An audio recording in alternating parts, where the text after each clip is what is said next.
Yo, what's up, man? It's your boy DJ Boogz. You watching my episode of Giving Them the Business with Chris Gotti and Dinero. Check it out.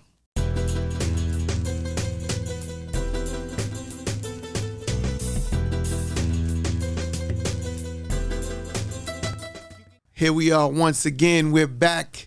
This is Giving Them the Business. This is Chris Gotti, Lorenzo, and my partner, as always, Dinero. Mr. Money for the Gringos. Yeah. Hola. Que voila, que voila. And I want to thank everybody again for watching, liking, subscribing. Keep that up. We got a great guest today. We're going to keep bringing you more and more guests. You know what I'm saying? And this is someone that I look at that I feel I've been mentoring. You know, one of the things before I even get into this, I want to just shout out my nigga Sebastian Telfair for the Blasties, you know, the billionaire Blasties, you know what I'm saying? We're going to put him in the movie, the whole thing. Thank you. I appreciate you. And again, this is someone that I feel I met organically, didn't know him from the Bronx, if I'm not mistaken. Yeah, South Bronx. South Bronx, you know what I'm saying? And we just been linking up for now years now. Like, he'll call me, I give him advice, and I just like watching people grow, develop, and I thought it was a great time to bring someone like this on the show to give you giving him the business side of his business and how he's developing it from where he started and then going to the levels he's going to now and all the things he's involved with. And I'm gonna just call him DJ Boogz. What up, boy? What's going on, Chris? What's going on, man? I definitely appreciate you guys having me as well, too. Yeah, no problem, no problem. I love giving people an opportunity or to come on and talk about things so they could get it off and put them on this platform so they could get the exposure. That's what this is all about for me and Dinero. This is what we want to do. But I do want to say, I know when I met you, I think it was like, almost close to 8-9 years ago. Yeah. How much time is flying by. And when I first met Chris, I actually had a show called In the Studio with DJ Boogz where I wanted to interview you. Yeah. So of course I met with Dex, filmed me out, whatever, and then we went to a spot in Harlem, which I think your man don't own no more, right? It's a sushi spot up in Harlem. Yeah, the sushi spot. That's my man. You met me at Charles. He got Craze Vegan now, so he left that. He stopped doing that Thai spot. Now it's a Craze Vegan thing. He's doing all the vegan. Shout out Charles, man. That's a fact.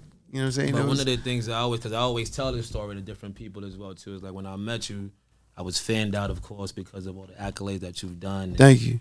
And everything that you've contributed to the culture. And I ran to say, like, hey, be my mentor, be my mentor. And Chris was like, yo, we don't really do that mentor shit over here. You got to work, right? So yeah.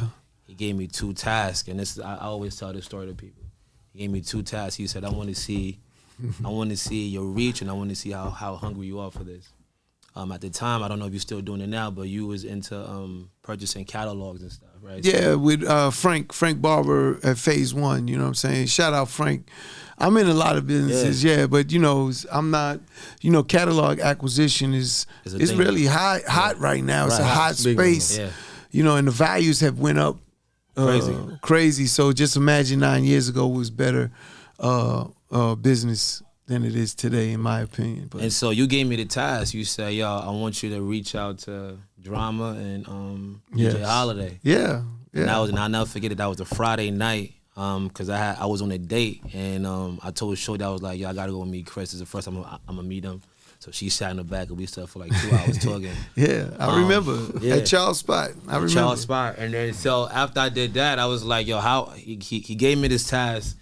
And every time somebody gave me a task, like the biggest thing for me to do is try to, of course, execute it, but try to do it at a quicker pace. So, needless to say, I was able to get Drama and Holiday's phone number in less than 24 hours. Yeah. And then I text Chris back and I said, "Yo, here's the numbers. I already spoke to them. What's the next? What's the next mission?" And ever since then, he's been helping me out. So that's a fact, man. That's real. That's the beginning. That's the essence. A lot of times for myself. Because I do help, it's probably the right word is mentor, but I do help so many people because I allowed them the access to me. Again, I didn't meet you and know you. It was just organic. And then I was like, here, take my number, and this is what you got to do in order to work, like basically on my timelines and how I move. And I do that with so many people. You never realize the effect. Like, I appreciate you telling that story because I never realized the effect of it has on people. Or I just do it, and I do it from a real place. I want to see everyone win, all my brothers and sisters. I want to see them win. And I try and give them as much of my time as I can afford to. You take a lot of my time, though. But it's all good. No, you're one of the ones that constantly, like, we may not speak for a month, but then you write back on me. You know what I'm saying? And that's one of the things is I like that about you, because that shows your persistence. That's gonna prove the reason why you're gonna be successful, because you have to be persistent. You can't just stop. And people think because I'm not chasing you, I got things I'm doing, you know what I'm saying? But when you call, I'm there. It's like I'm right there with you. I put it together fast, and we just keep building from there. So let's talk about some of the stuff that you've been involved in that we could get into that's not illegal. Of course. I mean, one of the things that I'm doing now is I'm taking all the things that I've learned from you, and I'm applying it to other artists as well too. So I'm currently working right now with Lito Gotti as well, who's say that name again. Lito Guerino. Yeah. Oh, sorry, Lito Guerino. I'm bugging. Yeah. And my apologies on that. There Lito you go. Guerino. And so he's Latin artist. He is. People don't realize you Honduran. Yeah, people don't. People think I know. that he's part of the Latin division. 100%. So that was one of the things that threw me off when I first met him, because I'm thinking he's just a Moreno, and I'm talking to him. Then all of a sudden he said he could speak Spanish. The whole thing. I'm like, wait a minute. And then he told me he's Honduran and shit. Yeah, shout out to the Honduran community. But shout out to Hondurans, man. I do that all the time, and people get weirded out about me talking Spanish because of the color of my skin and stuff. But it is what it is. Right, but not everyone's knowing, from black. Right, not knowing that there's a whole different. Dinero's from Cuba. He's black. Sure. But not knowing that, in those countries there's a whole, there's more of me there, right? So, facts. But, don't get caught up in that. That's only in America. Yeah, 100%. Yeah. So, so I'm working with him, and he has a big influence on the Latin trap side. He's coined like the godfather of Latin trap because of his involvement. Him, Messi and Messia. Yeah, Messia and Dali. So Lito Guerino, my man Oscar, like family, he was dealing with his project for a while. Oscar. Yeah. Not my nephew, but Oscar. I know Oscar. Yeah. So I know Lito for a minute. Yeah, been good kid. Yeah, doing stuff with him, getting himself situated, dropping 2 projects, hopefully fourth quarter, October or November. For the same. Yeah. Why 2? Well, what's the strategy behind that? See, this is business, so I like to hear that. Strategy behind it is, he's huge in with the women, right? He does a lot of. He likes to speak to the women, so we have a woman EP, and then for the streets as well too. So it's just 2 different projects, 2 different demographics. He's a ladies' man. He's a ladies' man, and if I go to his numbers on TikTok, a lot of his biggest records are from the ladies, from the females. So talking to the females. But he doesn't want to get away from speaking to the streets as well too, which also is where Latin trap comes from as well too. I mean, that's really where he's known from. The female stuff just happened the last projects he's been putting out, trying to get that demographic. But again, it's a strategy. When you say 2 projects, I'm assuming just more content to put out for people to consume. You could do that. And any other place as an exec, you'd be like, what do you mean? Because you're thinking, nowadays it's just, I'm just thinking now, how do you market those 2? Because what do you drop, 1 in October, 1 in November? I mean, the way music is being consumed now at a rapid pace, right? It's just more about just dropping a project, 1 in November, 1 in, December. I mean, there's no, me and Chris talk about there's no, as you see, I'm not only the president of, I'm a member, like my latest single with video just dropped on Friday. Sigue tu camino. I use a different approach. I've been dropping singles since May the 5th. So I dropped a single with a video May the 5th. I dropped one, Servicio Público, on June 30th. I dropped Marilena August 11th. I just dropped on September 22nd, Baby Sálvame. I'm going to shoot Doble Cara to drop it late October. Then in November, Te Necesito. And then I'm dropping the album in December with all those singles on it already, maybe 1 extra song, right? That's my strategy. That's what I'm saying. But the reason I do is because people do consume. So by the time they're getting it, there's another video, shit. And it also helps your algorithm on Spotify and everything else when you're dropping monthly. This is just me doing my reading and trying shit out. So when I'm sitting in front, the only advantage I have over most execs, with the exception, obviously, is that when I'm sitting in front of these kids, I'm actively doing it. writing the songs, understanding, loading it up, understanding how quickly. When people say you could put your music out the next day, you can't. That's bullshit. Yeah, right. Minimum 7 days. I mean, yeah. Right, but then you can't get it into any Spotify playlist. Really, you really should give yourself 4 weeks because of the playlist aspects of it. And when I also think about the 2 albums, and you're dealing with an artist, I don't know if you get into this, but when I use my artist brain, I want all my music to come out. I don't want to hold anything back. That's not a great marketing strategy either, right? So there's a lot of shit in this world, and I would just tell you try everything because there's no specific way. As long now, what we have to do in today's age that the artist must do, that the artist wasn't asked to do back then when you were building Jar and even me coming out, social media presence. You must post 2 to 3 times a day. You must. Right now, I've been here. I put in stories. Yeah. I'm about to put you right before we leave so people know I haven't posted anything today because I posted late last night. But me, I'm consumed. Social media is my life because at the end of the day, it's the only way, it's the freest way of marketing. Right. Now you have to actively be doing shit. You can't be home all day. So that's his social media is active. You're putting out new music. That keeps the algorithm going. At the end of the day, another new word we've used in the last 5 years. How did you link up with him? We got the same barber. That's dope. That's it. My barber was like, yo, like I know you into the music stuff. You're doing a lot. Cause I've also been working with Glasses Malone as well. So he just dropped a project and lead a single called Leave It for the Bitches. Or Leave Something for the Bitches. So it's okay. And so, I've been just getting my hair cut every Friday, and he's like, yo, Lito. I always try to do stuff with artists that I'm familiar with because I'm not familiar with the Latin market.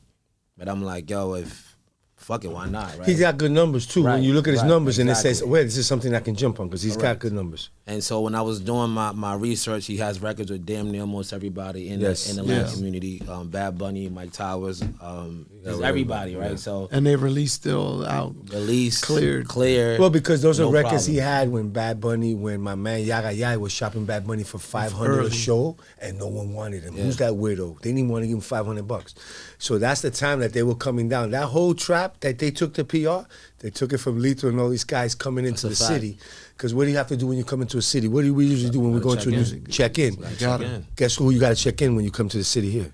Dominicans. Yeah. I'm from the Heights. Those are my guys. All that whole little team, I deal with all of them. Right now, the new leader of that, which I'm going to put you on some that you need to, is Yaga Yai with the NTG. There's a new movement coming out called the New North. NTG is the guy. And my guy Capito Santos involved in there too. Yeah. Right, so that movement. Shout out Capito. Yeah, that movement is the biggest thing coming out in the Latin game right now is when the Dominicans get on with the Latin trap. So shameless plug, he got a record coming out with NTG as well too. With who? With NTG, Lito. Okay.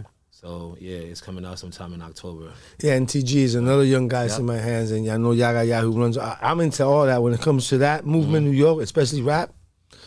Boom. That's it. So Lito's in the right lane. Right. He's one of the Lito's considered. He's like a Fabulous. Right. 100%. And so Fabulous is tough. Yeah, but he's like a Fabulous. He's been around for a minute. But he didn't get to the level of Jay, but he's not here. He's Fab. He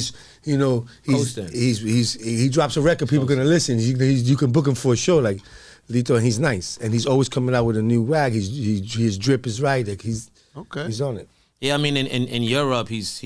You had a meeting with Lito. I know I had a meeting with Lito. I know. I'm just talking. You had a meeting with Lito. Let him go. Let me get him. No, so yeah, I mean, then we met, and at the time I was doing a lot of shopping with different artists. So yeah, I told him I was like, yo, I'm gonna try to get you something in like a month and a half. Do you look at yourself like an A&R? Sometimes I do. I mean, because that was initially my goal in the beginning when I linked with you. That was what I wanted to do. But it's still what you want to do. Yeah, it's still what I want to do, but life takes you on different. Yeah, the journey. It's just you going about it different ways now, but you still ultimately come back to that side. Absolutely. I mean, because I do get. You are DJ Boogz, so it's like you in the music is part of who you are, so it makes sense. So I do get whenever I see an artist, I always try to envision, their growth potential and try to see if I can work with them in some way and how this may sound with this person and just the collabs, the collabs. It's just DJ stuff as well too. Like when you Did you go to school for this, or you just figured this like music stuff out on your own? I went to school for communication, so I actually wanted to be on the radio. Like my biggest thing was me being the biggest on-air personality that New York has ever seen. And when you live in New York, you know that the market is pretty saturated. Number one, and then number two, you're not gonna get up there because the legends are up there, and so they're blocking. Are you telling me they're blocking? Are you saying they're blocking? Nah, they're not blocked. I mean, listen, there's a tough problem. The problem that you have when you hit, unlike a rapper in New York, is that there's only 2 or 3 seats that he can take for that position he wants. I understand. Right, so they're blocking. It's not they block it. Hey, it's like you're waiting for the right property to land in that neighborhood, and they're not moving out for another 10 years. 100%. You have to sit and wait. How do we get around it? He's good. That's what he's doing. I think that's what he decided to do. What's the reason to get around? How could you, again, if that's your goal to get there, like, and I'm saying they're blocking, but I'll take it back. I won't say they're blocking. They're keeping their job. But if I was they're not ready to move on to something else. So how do you get them to podcast? How do you get in today's day and age? How I would do it if I was in his steps and that's what I wanted. Podcast. But I'm saying that would be the only way to create your own platform that brings enough noise where they're like, yo, this guy's doing something. You have to do the same but different. Right. I think. Well, a lot of people don't know, but 10 years ago I was doing that. I did the whole podcasting. I think I was the first one to do video podcasts. Okay, that's dope. Where an artist would come into. He was early. Would come into my station or whatever. And you would have the little camera. And I would have the booth, yeah. No, he used to do a lot of interviews with independent artists and things of that nature, and he showed me, and I was looking at it. And when I say he was early, that's what that is. Yeah, what is the number one reason for all successful businesses? When they're timing. Early, yeah. No, timing.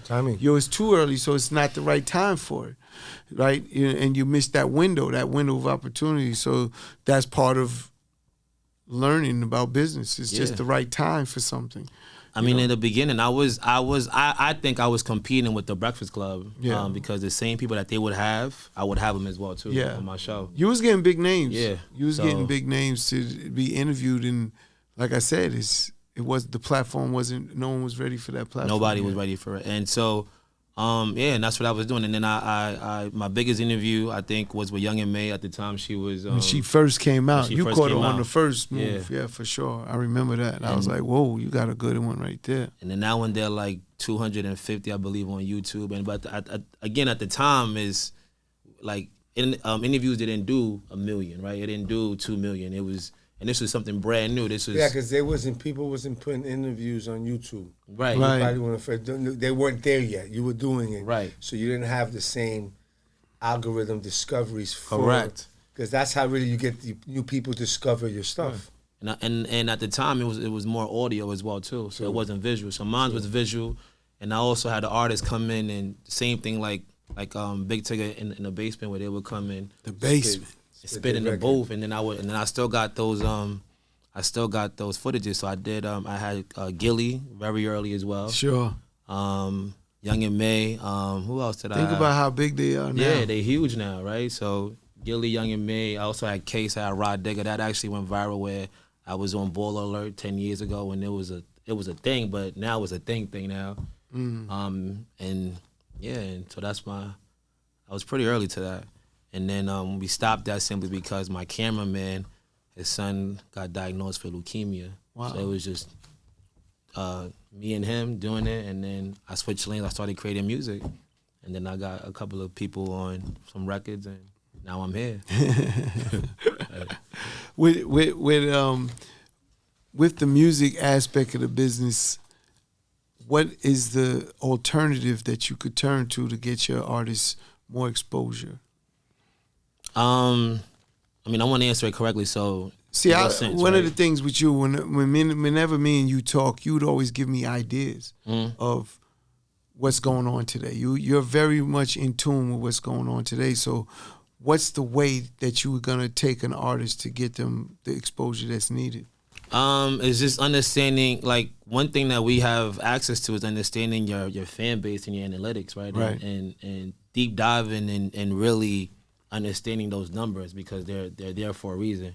So with Lito, right, he has a big influence in Spain and Chile and Argentina, right? So for him is putting marketing in those markets, right? And taking those analytics and putting it exactly where your fans are, so then that way you'll be discovered. Right. Instead of just dropping a record and then hoping that people are just gonna listen to it, just go to where they're at and you know, feed them. Amplify, yeah, pretty much. And then, you know, you just corner the market that way and build it up step by step. But those analytics are there for a reason. I always say use them, because that's what the big labels are doing when they want to sign someone, right?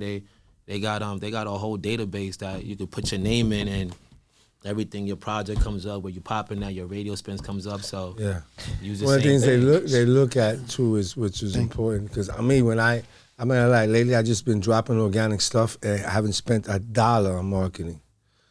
A guy that was looking at research in Colombia, he's like, yo, but he goes, you know what's funny? He goes, look, this video has 2,000 views. He goes, but it's got 48 comments. He goes, but people watch your entire video.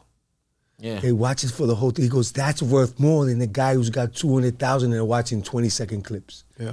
Right, so you have to understand those numbers too. Like, how much engagement time are they? How long do they start watching your video and then, this shit is whack, and keep it moving? Right. Are they making comments? If you got 2,000 views with 48 comments, I know people, they got 200,000 views and they got 48 comments. And you're like, wait a second, is this real? Oh, you didn't pay for the comment, you just paid for the views. Yeah, but I mean, in the whole marketing scheme of it, you can also do lookalikes, right? So if let's say you happen to like this comment or write a comment on a video, I can also attract the same people that may look just like you as well too, right? So in that aspect, is just knowing the marketing aspect behind it. Knowing the marketing behind it. Yeah. So, you know, with nowadays, I think it's a lot easier. You just have to know these certain things. Like, how much of your education do you use in this business? You said you went to school for communication. Yeah, I went to Delaware State University. A lot. I mean, I didn't go to school, so what is communication like? I'm not sure what that. I mean, is it's just exactly. it just shows you how to just go things. I mean, you're a unique case, right? Not everybody has your hunger and drive, right? Like, it all comes down to just having the same hunger and drive and wanting to learn it and wanting to fail so then you can learn again, right? It's that. But I want to know what communication would be in business terms. So it's just, I mean, it's a fancy way of saying, like, I went to school for talking to people? Talking to people. Right? Yeah. My but concentration using kind was of the more, radio. A lot of people in in those, when they would take that. No, but I don't understand how they could teach you communicate. Like, they're teaching you how to talk to communicate on radio, on platform, things like that. They're good communications, but it's not like he's sitting. They're doing this. Right. They're doing TV, radio. They're learning how to they're teaching them how to be in front of a camera. So this is communication. We're teaching communication. This is communication with a concentration on radio operations or podcasting operations. See. So I went to school for mass communication with a concentration in radio operations. That's why he say he can be the next Funk Master Flex. Like, why? Because that's mass communication. Is that your job you looking for? You looking to knock Flex out? Nah, but that's kind of what I mean. I'm just wondering. I'm just asking. If you look at but I mean, shout out Flex. What up, boy? If you look at a vision of what we were saying about the seats, that's mass. He ain't coming for you. But that's mass communication. When he speaks on his mic 107, the masses listen. That's the level of they're trying to get you to. At the end of the day, that's really where they're trying to get you to. That's the saturation part?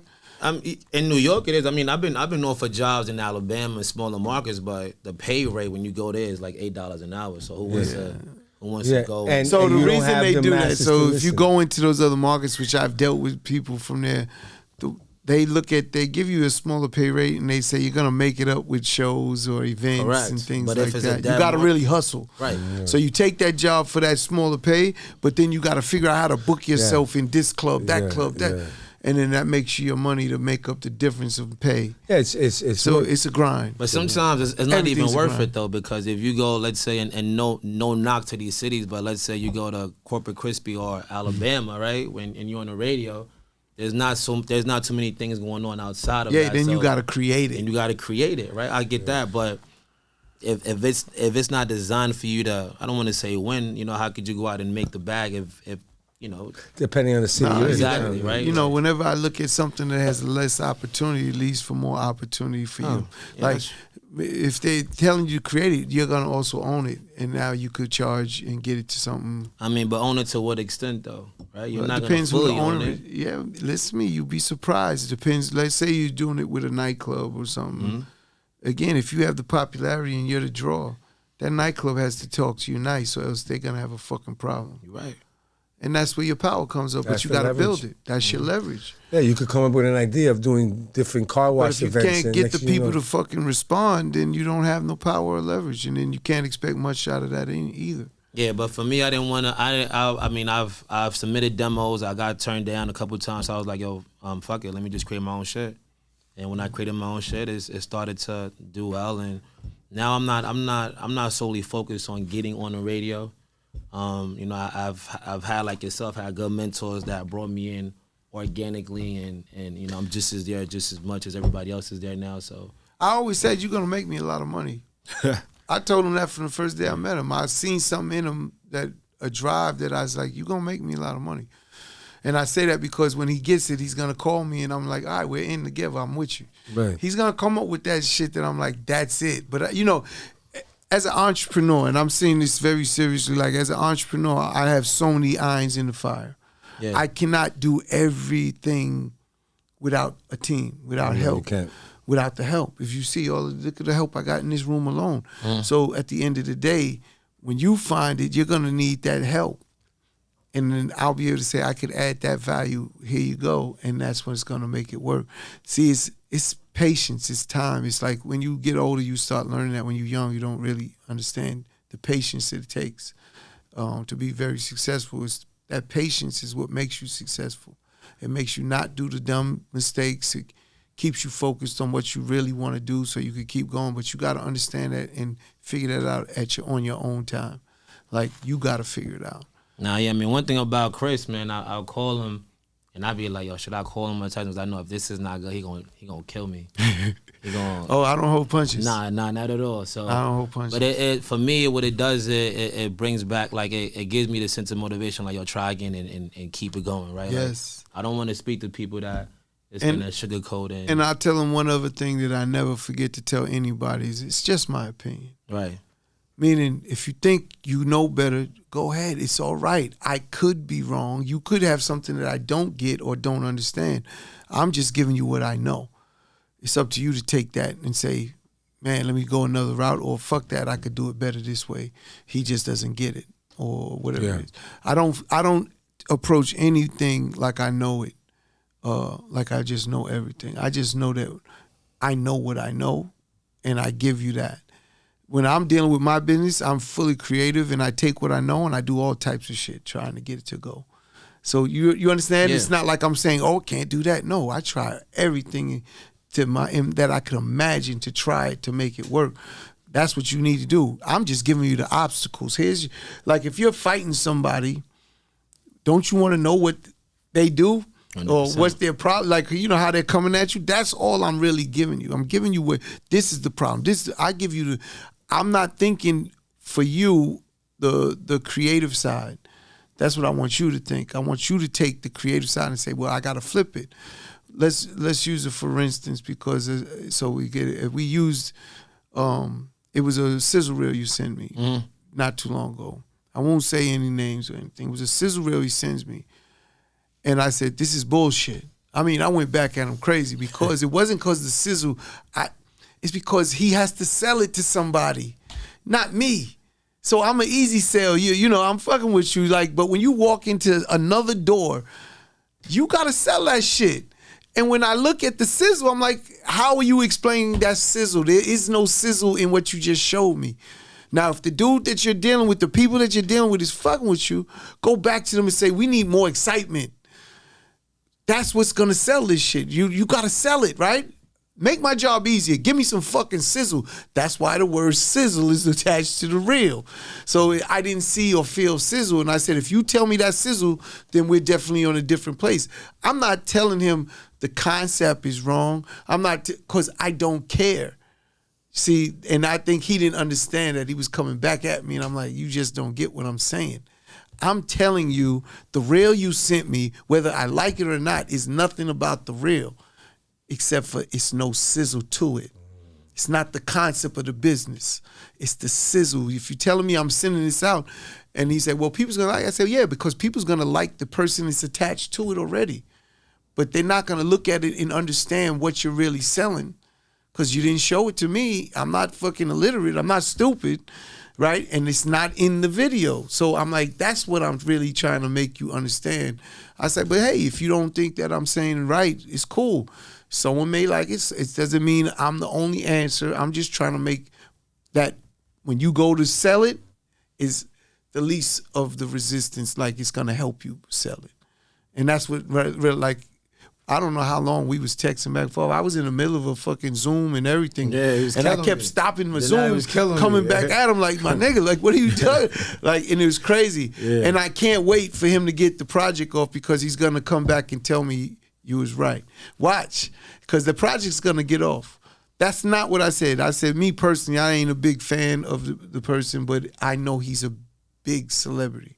Like I said, I won't say the name, but I know he's a big celebrity.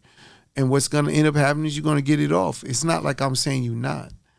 I'm just saying this is gonna help you get more money. See, that sizzle gets you a bigger bag. That gets people excited. That makes them want to do it. The other way is gonna be like, yeah, I like this guy, but what are we selling? And that's harder to do. Now you gotta come up, you gotta explain it. No, talk the sizzle, shut up and just let them watch it. But put that in that sizzle and watch that shit go. Cause the nigga's an international star. We already know it. Like, he's big. It's like he's gonna go. Someone's gonna pick it up and put that check up. Hopefully sooner rather than later. Right? I just feel like I said, you want to maximize your opportunities. You know, people get jobs or something, and you get what you negotiate. So if you can't negotiate higher because that sizzle wasn't hotter and they're not excited as much as they should have been, you starting at a lower spot. So when it's time to get your money, you starting here. But if you get it hotter, you start here, and then it goes higher faster. Start low, it's harder to get higher. It's just what it is, man. I don't know how to explain it better than that, but you know what I'm saying? Like, I believe that there is something there, but you show it to whoever you're bringing it to. Show it to them. You know what I'm saying? Yeah.